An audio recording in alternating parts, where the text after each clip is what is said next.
The physics of Trine are soupy. It's not that soup doesn't have weight, but that it takes a lot of soup to make something happen. It's fluid and deceptive.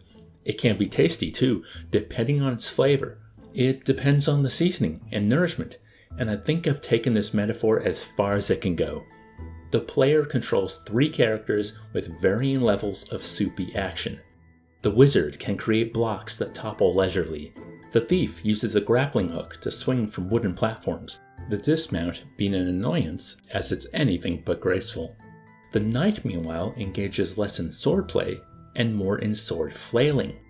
I never felt comfortable in judging whether any jump was going to land where I wanted it to, and while such chaos can create enjoyment from actions never going according to plan, it's a good thing that the puzzle side of this puzzle platformer isn't challenging in the slightest. My favorite thing about Trine are the visuals.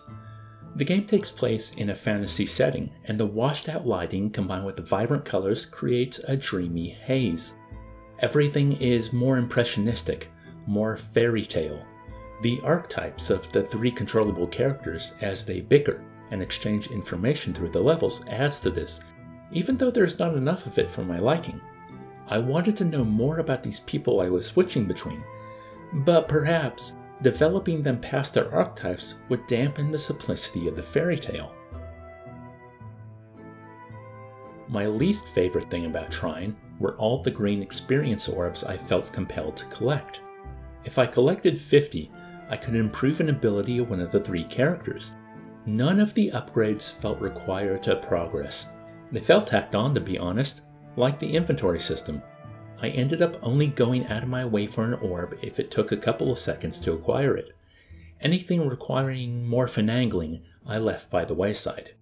If the upgrades meant something, I could see the challenge of working out how to acquire the orbs beneficial, as it echoes the open-ended nature of the game's progress.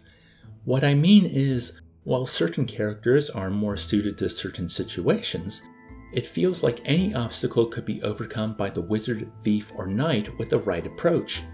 This open-ended design is a strength of the game as it facilitates player preference, but it does mean that there aren't any real puzzles designed for each character, at least in my time playing, and that makes everything feel bland.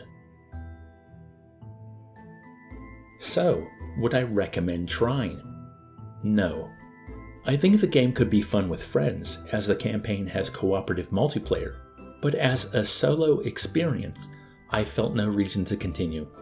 Developers Frozenbyte have created 3 sequels since 2009, the latest being released in 2019, so I would imagine they've had the time to build on this foundation, and it might be worth checking out the latest in the series if anything here grabs your attention. Or perhaps, if you're just looking for something pretty and stress-free in a platformer, this will scratch that itch for you. I'll end by saying that despite my impressions, I do think that the developers were trying their hardest.